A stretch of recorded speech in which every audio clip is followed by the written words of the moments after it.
ಇಲ್ಲ ಈಗ ಸಂಜು ಆ ಘಟನೆ ಆಗಿದ್ದೆ, ಒಬ್ಬ ವ್ಯಕ್ತಿ ಪಾಕಿಸ್ತಾನ್ ಜಿಂದಾಬಾದ್ ಅಂತ ಕೂಗಿದ್ದಾನೆ ಅಂತೇಳಿ ತಾವೆಲ್ಲ ಮೀಡಿಯಾದಲ್ಲಿ ತೋರಿಸಿದ್ದೀವಿ. ಈಗ ನಾವು ಆ ಕ್ಲಿಪ್ಪಿಂಗ್ಸನ್ನು ಸೆಕ್ಯೂರ್ ಮಾಡ್ತಾ ಇದ್ದೀವಿ. ಯಾಕೆಂದರೆ ಒಬ್ಬೊಬ್ಬರು ಒಂದೊಂದು ರೀತಿಯಲ್ಲಿ ಪೋಸ್ಟಿಂಗ್ಸ್ ಮಾಡಿದ್ದಾರೆ. ಅಧಿಕೃತವಾಗಿ ಯಾರು ಚಾನೆಲ್ಗಳಲ್ಲಿ ತೋರಿಸಿದ್ದಾರೆ ಅದು ಆ ಕ್ಲಿಪ್ಪಿಂಗ್ಸನ್ನು ನಾವು ತೆಗೆದುಕೊಂಡು ಈಗ FIS ಕೊಡ್ತಾ ಇದ್ದೀವಿ. ಈಗಾಗಲೇ ಆ ಪ್ರಕ್ರಿಯೆ ನಡೀತಾ ಇದೆ. ಇದು ಮೀನ್ ಟೈಮ್ ನಾವು ಕೇಸನ್ನು ಕೂಡ ಸೋಮವಾರ ರಿಜಿಸ್ಟರ್ ಮಾಡಿದ್ದೀವಿ. ಆನಂತರ ಭಾರತೀಯ ಜನತಾ ಪಾರ್ಟಿ ಮುಖಂಡರು ಕೂಡ ಕಂಪ್ಲೇಂಟ್ ಕೊಟ್ಟಿದ್ದಾರೆ, ಅದನ್ನು ಅದಕ್ಕೆ ಸೇರಿಸ್ಕೊಂಡು FIS ಸ್ವಲ್ಪ ಹೌದು. ಯಾಕೆಂದರೆ 2 ವರ್ಷ ಇದೆ. ಕೆಲವರು ಹೇಳ್ತಾರೆ ಪಾಕಿಸ್ತಾನ್ ಜಿಂದಾಬಾದ್ ಅಂತ ಹೇಳಿದರು ಅಂತ, ಕೆಲವರು ಹೇಳ್ತಾರೆ ಇಲ್ಲ ಇಲ್ಲ ಅದು ನಾಸಿರ್ ಹುಸೇನ್ ಜಿಂದಾಬಾದ್ ಅಂತ ಹೇಳಿದರು ಅಂತ. ಅದಕ್ಕೆ ಸೈಂಟಿಫಿಕ್ಕಾಗಿ ಗೊತ್ತಾದರೆ ಒಂದು ವೇಳೆ ಪಾಕಿಸ್ತಾನ್ ಜಿಂದಾಬಾದ್ ಅಂತ ಅವನು ಯಾರಾದರೂ ಕೂಗಿದ್ರೆ ಅವನನ್ನು ಖಂಡಿತವಾಗಿ ಕಾನೂನು ಪ್ರಕಾರ ಏನು ಕ್ರಮ ತಗೋಬೇಕು, ಅವನಿಗೇನು ಶಿಕ್ಷೆ ಮಾಡಬೇಕು ಅದಕ್ಕೆ ಒಳಪಡಿಸ್ತೀವಿ. ಒಂದು ವೇಳೆ ಅದಿಲ್ಲ ಅಂತಾದರೆ ಅದು ಪ್ರಶ್ನೆ ಬರೋದಿಲ್ಲ. ಅದಕ್ಕೆ ನಾವು ಯಾರ ಮೇಲೆ ಒಬ್ಬ ವ್ಯಕ್ತಿ ಮೇಲೆ ಅವಲಂಬಿಸೋದಕ್ಕಿಂತ ಸೈಂಟಿಫಿಕ್ಕಾಗಿ ಅದನ್ನು ಪರಿಶೀಲನೆ ಮಾಡಬೇಕು ಅಂತೇಳಿ FIS ಕೊಟ್ಟು ಅದನ್ನು ಕನ್ಫರ್ಮ್ ಮಾಡ್ಕೊಳ್ತೀವಿ. ಸರ್, ಕೇವಲ ಮಾಧ್ಯಮಗಳಲ್ಲಿ ಎಲ್ಲವನ್ನು ಮಾಡ್ತೀವಿ.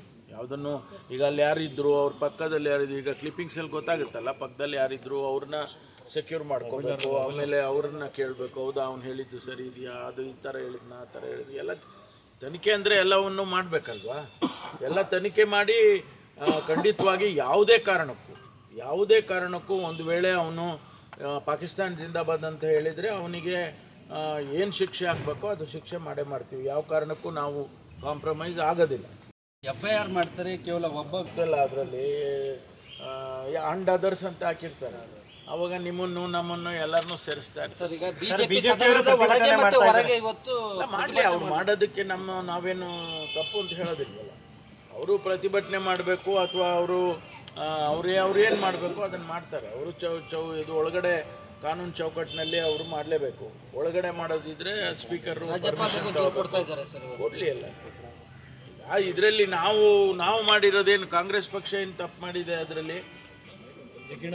ಅದರಲ್ಲಿ ಯಾರೋ ಒಬ್ಬ ವ್ಯಕ್ತಿ ಮಾಡಿದ್ದಾನೆ ಅಂದಾಗ ಅವನಿಗೆ ಏನು ಮಾಡಬೇಕು ಶಿಕ್ಷೆ ಮಾಡಿ, ತನಿಖೆ ಮಾಡಿ ಶಿಕ್ಷೆ ಮಾಡಬೇಕಾದ ನಮ್ಮ ಕರ್ತವ್ಯ ನಾವು ಮಾಡ್ತೀವಿ. ಕಾಂಗ್ರೆಸ್ ಮುಸ್ಲಿಮರ ತುಷ್ಟೀಕರಣ ಮಾಡ್ತಾ ಇದೆ, ಹೀಗಾಗಿಯೇ ಘೋಷಣೆ ಕೂಗ್ತಾರೆ. ಮೊದಲಿಂದನೂ ಯಾವಾಗಲೂ ಹೇಳ್ತಾನೆ ಇರ್ತಾರಲ್ಲ, ಅದನ್ನು BJPಯವರು ಯಾವಾಗಲೂ ಹೇಳ್ತಾನೆ ಇರ್ತಾರೆ. ಮುಸಲ್ಮಾನರಿಗೆ ಅವರು ಓಲೈಸ್ತಾರೆ, ಅದೆಲ್ಲ ಮೊದಲಿಂದನೂ ಯಾವತ್ತು BJP ಶುರುವಾದಾಗಿಂದನೂ ಹೇಳ್ಕೊಂಡು ಬರ್ತಿದ್ದಾರೆ. ರಾಜ್ಯಸಭಾ ಕಾಂಗ್ರೆಸ್ ಪಕ್ಷ ಸೇರೋ ಬಗ್ಗೆ ಚರ್ಚೆಗಳಾಗ್ತಿದೆ. ಅನುದಾನ ಕೊಡ್ತಾರೆ ಅಂತ ಅವರು ಹೇಳಿದ್ದಾರೆ, ಆತ್ಮಸಾಕ್ಷಿ ಮತ ಹಾಕ್ತೀನಿ ಅಂತ ಹೇಳಿದರು.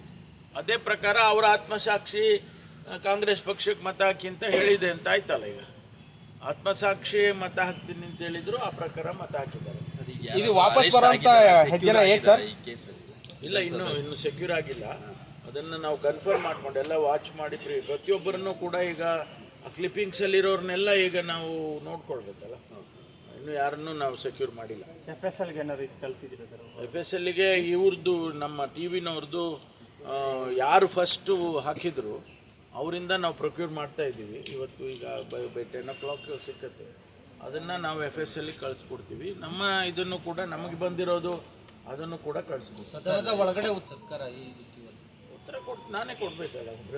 ನಾಸಿರ್ ಹುಸೇನ್ ಅವರು ರಿಪೋರ್ಟ್ರು ಕೇಳಿದ್ರೆ ಹೋಗಯ್ಯ ಅಂತ ಮಾತಾಡ್ತಾರೆ. ಎಷ್ಟು ಸರಿ ಸರ್ ಈ ಥರ ಹೇಳಿದ್ರು ಅಂತ ಆ ಸಂದರ್ಭದಲ್ಲಿ ಕೋಪದಲ್ಲಿ ಏನಾದ್ರು ಹೇಳಿರ್ಬೋದು, ಏನೋ ಗೊತ್ತಿಲ್ಲ ನನಗೆ. ಬೆಂಗಳೂರಿನಿಂದ ಮಂಗಳೂರುವರೆಗೆ, ಬೀದರ್ನಿಂದ ಚಾಮರಾಜನಗರದವರೆಗೆ ನಿಮ್ಮ ಸುದ್ದಿ ನಿಮ್ಮದೇ ಭಾಷೆಯಲ್ಲಿ ಕರ್ನಾಟಕ ತಕ್.